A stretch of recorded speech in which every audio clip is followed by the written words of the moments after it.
It was nearly midnight when Paul Jensen listened to the dull echo of his footsteps in the museum's vast halls, the overhead lights casting skewed shadows along the marble floors. He had signed on as the museum's night guard to distance himself from a world that had grown disillusioning. Normally, his responsibilities were limited: patrol the grand exhibition rooms, ensure no one was lurking inside after closing, and most importantly, watch over a single painting that demanded special care. This painting was rumored to be cursed, or so the museum grapevine claimed. No one had ever directly called it a cursed artifact to Paul's face, but he had caught whispers among the staff, nervous jokes made by the gift shop clerks, uneasy references by the director's assistant. On his very first evening shift, he was given a strict briefing.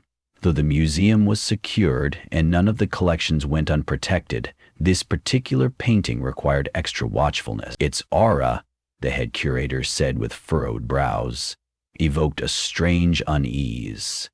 Paul had worked at other museums and was familiar with the hush of artifact-laden corridors at night. Usually he felt more at ease around dusty relics than among the living. He'd grown used to the occasional squeak of a floorboard, the feeling that he was never entirely alone, the dead watching him from their silent realms via portrait and sculpture. But upon stepping into the gallery that hosted this specific painting, Paul never really shook off an odd, crawling chill. The painting's official name was plastered simply at the bottom of a small copper plate. It depicted what looked like a wide, dark archway swirling with vivid colors, a scattering of purples, greens, and blacks, as if an entire cosmos had been crushed into the shape of a door. Surrounding this archway was a desolate landscape, bleak and barren, with a single silhouette of a figure whose face the artist had smeared into obscurity. At first glance, Paul thought it was simply an abstract representation of some lonely threshold. But as he found himself tasked with watching it night after night, he began to notice details that eluded him during the day. First, there was the figure. Though the face was smudged over time, Paul observed that it seemed more defined in each of his subsequent visits, as if the artist's brushstrokes were rearranging themselves, revealing more of the shape. One night, convinced it was just his imagination, Paul pressed his nose almost against the painting's surface, scanning for anything that might account for the shift. But nothing changed immediately. The oils on the canvas flickered under his flashlight, the colors swirling in ways that defied a straightforward explanation. Then there was the archway, the so-called gateway. Paul's eyes were drawn to it again and again. It had a haze about it, a distortion that made the center of the painting look deeper than any painting should. At times it seemed to recede into the wall, as if that black and purple swirl continued far beyond the physical boundary of the canvas. Often, he'd find himself staring into it until his reflection appeared there, shimmering in subtle purples. That was usually the moment he would snap out of his trance. Yet each time his shift ended and the daylight staff returned, he found himself oddly reluctant to leave the painting behind. An enigmatic pull clung to his mind. It lingered in the unexpected quiet of his rented room, in the reflection of his teaspoon, in the patterns of the window blind. That archway kept re-emerging in his thoughts with unsettling urgency, beckoning him to step through, even if only in his dreams. Paul's initial wariness turned to curiosity. He spent his breaks flipping through the museum archives, searching for any reference about this painting's origin. A single dusty folder in the record room gave a glimpse. The painting was acquired from a private collection years ago, donated anonymously. There was no artist's name. Over the decades, it had occasionally been taken off public display, with some curators deeming it unsettling. One note in the file read, "Strange phenomenon, reported by staff, possibly a hoax, no conclusive evidence." That was all. Alone in the archive's dim light, Paul drummed his fingers over the folder, wishing it could offer more direction. The unknown seemed to amplify his fixation. He wanted a shred of the painting's real context, why it had been created, who had made it, what possessed that artist to depict a swirling cosmic threshold. He hungered for any clue about the menacing aura it exuded. Nights passed. His watch routine molded into near obsession. He would do his rounds mechanically, checking cameras and locked doors in the other galleries. Then he'd return to the painting's room, shining his flashlight's beam over its grim colors and the shifting figure. At first, the painting was quiet, a horrifying stillness that seeped into the corners of Paul's mind. On one particular night, however, he could have sworn the archway changed its shape at the edges, trembling as if the oil paint were still fresh. At the museum security desk, Paul began to watch the camera feed that focused on the painting's gallery. The feed was grainy and colorless. Usually the artwork was only a fuzzy rectangle in the background of an otherwise empty room, but every once in a while, a different shadow seemed to flicker around it. He rewound the tapes, watching anxiously. Nothing definitive ever showed up, but he couldn't rid himself of the notion that someone or something prowled near the painting when he wasn't looking. In the break room, he found himself telling no one in particular that the painting was alive. The break room was empty, and the coffee machine's hum covered his muttering. If anyone had overheard, he'd have been labeled paranoid, but as time went on, it felt more and more real. The painting pulsed with a quiet energy, a soft throb behind the swirl of colors. Down in his gut, Paul started to believe the painting was calling him. Sometimes, as he dozed off during the quietest hours, he heard a gentle, insistent voice. "Open the gate. Step through." Jerking awake in the cramped security office, he'd wave off the half-dream as an overactive imagination, but the voice lingered, its echoes swirling in the corners of his consciousness. He began waking up with inexplicable headaches, perspiration on his brow, heart pounding as if he'd outrun some predator in the halls of his own mind. He'd pour cold water over his face in the staff restroom, checking in the mirror for any sign that he was losing it. At times, he thought he saw shimmering purple lines creeping along the reflection, like ghostly fractures floating just over his skin. They vanished the moment he touched the mirror. One particular Wednesday, the museum staff had organized a special event to attract new patrons. It was a grand unveiling of newly restored Renaissance pieces, and the building sprang to life long past the usual closing time. On that evening, Paul found the presence of so many people oddly jarring. He kept glancing at the paintings gallery, anxious that the chatter and foot traffic might set off something beyond his control. Throughout the event, he hovered near the corridor leading to the painting's lonely corner, feeling the hush in the darker halls behind him. Near midnight, after the final guests had trickled out and the day staff had left, Paul set about his standard routine. He was exhausted, but compelled by some intangible force to check the painting again. He was drawn in a way that felt almost out of his control. Hearing footsteps echoed through the deserted galleries as he approached. The illumination in the painting's hall was subdued, with tall floor lamps casting anemic light. Then, as he turned the corner, a chill bullet raced up his spine. The silhouette in the painting looked closer to the archway than it ever had before. Paul's heartbeat thundered as he examined it with his flashlight. Its posture seemed changed, arms outstretched, reaching toward that swirling mix of purple and green. The smudged face was more defined, almost as though an expression of longing had formed. And once again, Paul had that nauseating feeling, as if the painting were in motion, even if only in the slightest ripple of brushstrokes. His flashlight flickered, and for a moment the painting's colors seemed to glisten in heightened intensity. Paul blinked, and puppet-like, he took a step closer. He swore he felt a weak gust of air emanating from the canvas, as if the archway was breathing out a stale breeze from a dimension behind the paint. It smelled of damp earth and bitter iron. He froze, his mind at war with his senses. The museum was climate-controlled, no windows open, no place for a sudden draft. And yet he was certain he felt it, invisible fingers rustling his hair. Involuntarily his lips parted and he whispered, "I know you're here," uncertain who or what he was addressing. He thought he heard a faint, echoing response. A gentle hiss that might have been the building's ventilation system, or might have been something else. In that second, he realized how tightly he was gripping his flashlight. His knuckles were ghost white. Realizing the tension in his muscles, Paul forced himself to inhale slowly and step away. That night, sleep offered no solace. In the early morning hours, an unsettling nightmare seized him. He stood in front of the painting, but in his dream, the archway was not confined to the canvas. It opened into the museum's corridor, distorting the floor as if it were warping space and time. He felt compelled to enter, his footsteps leaving behind black footprints on the marble. The silhouette, now undeniably human, beckoned him with a hand. It was his own hand. He recognized a faint scar on the knuckle from a childhood accident. As he approached, he heard the scraping of unseen doors and the hush of wind from a place that had never been touched by daylight. He jerked awake with a scream on his lips and found himself drenched in sweat, the paintings in his bedroom reflecting sorrowful eyes from the gloom.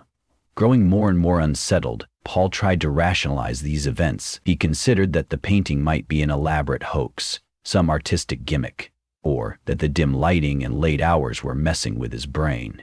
But these were the excuses that rarely withstood the eerie sensations he experienced daily. Emboldened or haunted by a desire to learn more, he decided to consult an unconventional source.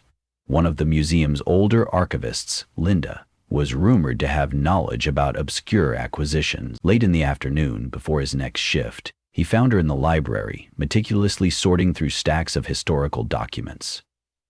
"There's something about that archway painting," he started hesitantly, conscious of how strange he might sound. "Do you know anything about its origin?" Linda looked up. Her expression carried an unspoken caution, as though she, too, had glimpsed something she couldn't explain. "My father worked here when I was a child.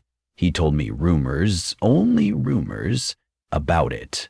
Supposedly an artist from a small village claimed he'd painted it during a trance. He died soon after finishing it. Odd occurrences followed the painting everywhere it went. People reported nightmares, visions." She paused like she was measuring how much to divulge. "I never found official proof, but I believe there's more to it than meets the eye. It said the painting is a doorway, though to where, I can't be sure." Her words cemented Paul's deepest fear. This was not just in his head. There might actually be something in that painting, pulling him in. "A doorway to a realm beyond reason," he said softly, echoing the whispers he'd internalized. That evening, he entered the museum, feeling an odd mix of dread and allure. He knew from the moment he stepped in, finishing the shift the same way as before would be impossible. The painting had become a compulsion. His eyes took on a feverish shine every time he glanced down the corridors. Sometime past 1 a.m, Paul stood before the painting again. The lights flickered overhead once, then settled. The figure on the canvas was so clear now that it could have been a living shadow etched into the paint. The archway glistened with wet darkness. Paul found himself trembling, a not unpleasant but utterly terrifying warmth dancing at the edge of his consciousness. The painting was inviting him in again. He lifted a hand, fingertips hovering near the canvas's surface. In a cold hush, he felt something brush against the tips of his fingers, like electricity crackling below the surface. The swirling layers of color ahead of him seemed almost parted, as if intangible curtains swayed in a cosmic breeze. He didn't dare touch the canvas, for fear it might pull him in entirely. Fear tangled with excitement in his stomach, and a dizzy wave nearly overcame him. Suddenly, the overhead lights flicked off, plunging him into near-total darkness. Only the emergency lights illuminated the corridor with a dim red glow. It gave the painting an otherworldly cast, the swirling archway even more nightmarish. Paul's breath caught. He felt certain that if he stayed, he'd be lost. There was a primal need to run, but also the inexplicable desire to remain. The painting was calling, that whisper as hypnotic as a siren's lure. After what felt like minutes, the lights buzzed back on. Paul stumbled backward, adrenaline screaming through his veins. He forced himself to gather some composure. The painting looked the same as before, except the figure's outstretched hand was unmistakably pointed at him now. He let out a choked gasp. The painting had changed yet again. Paul didn't patrol further that night. He sat in the security office, eyes locked on the camera feed of that gallery. Nervous sweat beaded on his brow. He drank cup after cup of stale coffee to stay awake, and within the safe neutrality of fluorescent lights and buzzing electronics. When dawn arrived, a sense of relief washed over him like a sudden reprieve from some menacing entity. But relief was short-lived. As he made his way home, he could still sense the painting's presence in his mind, tugging at him. When he closed his eyes to try to sleep, vague images of purple swirling mist and a beckoning hand appeared behind his eyelids. The voice was there too, a near-constant murmur, feeding him the same words. Open, step through. He could barely focus on anything else. The next day, he caught his own reflection in the bathroom mirror and noticed dark lines under his eyes, a haunted cast to his face. Preparation for his next shift was different. He felt as though he was arming himself for battle. He brought along a small pocket knife. He rehearsed in his mind how he'd respond if that painting showed some new phenomenon. But no matter how he tried to brace himself, once he stood in its corridor again, the intangible hold it had on him seemed more potent than any logic or piece of steel he might carry. The swirling vortex that formed the archway felt like a living presence, saturating the air with invisible resonance. At around 3 in the morning, the moment Paul feared, and strangely needed, finally arrived. A subtle tremor ran through the museum floors. It was slight enough that an average onlooker might have blamed the old building or distant traffic, but Paul recognized it for the omen it was. He nearly dropped the flashlight as he hurried toward the painting. Its colors had come alive with a glow that made the entire gallery shimmer. The painting's surface rippled, resembling black water. The silhouette's arms hung out from the painting, almost forming a half-embrace. He stared, transfixed. In a state hovering between dream and reality, Paul approached the painting step by trembling step. The swirl of light in the archway pulsated. It seemed to blur around the edges, beckoning him to push through. All his nightmares and half-formed visions coalesced into an undeniable certainty. This painting was indeed a gateway, a passage to some twisted realm. The figure, half in shadows, extended its hand outward. Its face was partially mirrored after Paul's own now, as though it had stolen lines of his brow, the curve of his jaw. He couldn't breathe, couldn't look away. One single question swam in and out of his consciousness. Should he step forward? A small part of him recalled the rational world. He had a job, a life, a hospital bill to pay off, small mundane duties that tethered him. But the gravitational pull of that swirling door in the painting was more powerful than any sense of reason. He promised revelation, escape, or madness. He wasn't sure which. But it promised something beyond the drudgery of everyday existence. His outstretched fingers made contact with the painting's surface and didn't meet solid canvas. Instead, he felt something liquid, thick as tar, but cold as ice. Time seemed to dilate. His breath came in shallow bursts as he pushed his hand deeper, the substance parting around his wrist. The faint moan of swirling wind hummed from deep within the painting, as though he'd opened the door to a cosmic vacuum. For a panicked instant, he sensed that if he went further, he might never return. Yet that faint sense of doom only worsened his compulsion. Before he fully realized it, he pressed up against the painting, the unseen barrier parting around his shoulders, his torso. A swirl of madness enveloped him, colors dancing behind his eyelids, an assault of half-formed images and muffled screams that might have been his own. For a horrifying moment, he was certain he was being swallowed whole. The painting's realm was cold and he was drifting, but something resisted. The choking sense of terror swelled to a crescendo, and Paul's survival instinct flared. He yanked himself backward, his body flung to the floor, sprawling with a heavy thud onto the marble. For several seconds, pain shot through his shoulder. He blinked, disoriented. The gallery lights glared down at him. Only half his arm was coated in the thick black residue. In the painting, the swirl was still trembling, an unearthly radiance receding. Weak, trembling, Paul pulled himself away, inch by inch. The painting resumed its static state. He wiped furiously at the tar-like substance on his skin, but it vanished, as though it were never there, leaving only a faint, inescapable chill. His head spun, and he fought the urge to vomit. As the minutes trickled by, a piercing silence settled over the museum. The painting hung on the wall as though nothing had happened, showing that bleak archway, the lonely figure, a swirl of colors that had begun to fade once more into inert oil. He wasn't sure how much time passed as he lay on the cold floor. Eventually the quake in his limbs eased and he scrambled upright, pressing himself against the wall, as far from that gateway as he could manage. Shadows played games at the edge of his vision. His mind was on the brink of unraveling, yet a part of him did not want to look away. The painting seemed to hum with intangible energy, the swirl of color mocking him from within its frame. He knew then it wanted him back. It wasn't finished. The rest of that night he avoided the painting. He remained in the security office as dawn approached, convinced that if he so much as set foot near the corridor, he'd be lost forever. When daylight arrived, he was a pale wreck. He stumbled toward the front desk and found Linda there, drawn in by the museum's early tasks. She took one look at him and without speaking guided him into a secluded office. He told her everything, voice shaking as though chilled to the bone.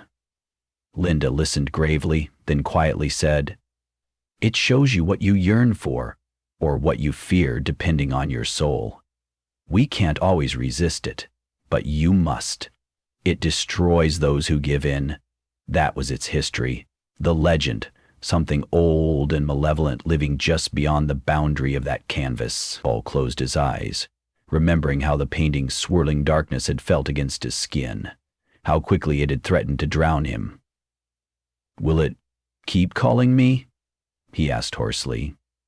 Linda nodded. "Perhaps, but you have to leave if you want to survive."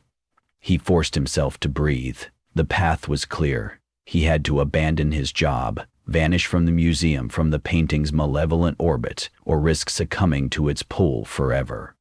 That morning he typed out a letter of resignation citing personal reasons, placed it on the security chief's desk, and walked out of the museum. He didn't even return his uniform, so desperate was he to flee.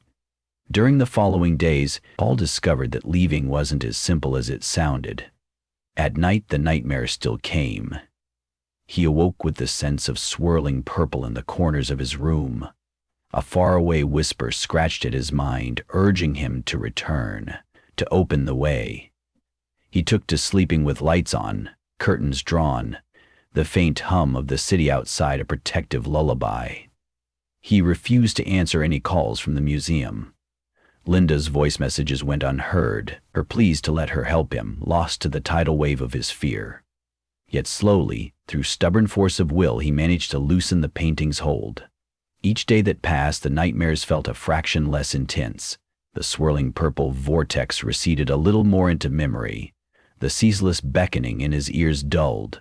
Paul clung desperately to any sense of normalcy.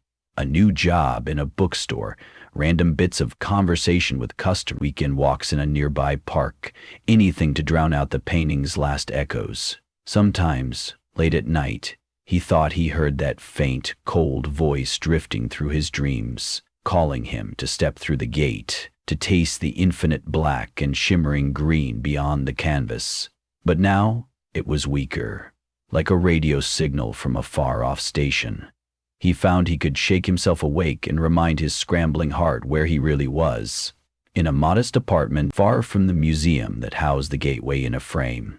But there remained a lingering understanding that the painting would wait, patient in its silent corridor, feeding on curiosities. If not him, someone else might follow the swirl of colors into that twisted realm. Sometimes he could swear he felt a pull, a subtle flush of air at the nape of his neck, an invisible hand trying to guide him back. He would tense up, then turn away, whispering to himself that he was free. He had escaped, for now. Yet in the hush of deep night, he could never entirely convince himself that the painting wouldn't find a way to claim him. He carried the memory of how the painting's threshold had felt, that cold swirl around his arm, sinking deeper than mere physical touch. It was a stain on his spirit, a brand reminding him that once you stand before the gateway and peer into that twisted realm, it never truly releases you. The painting was out there silent, potent, and waiting.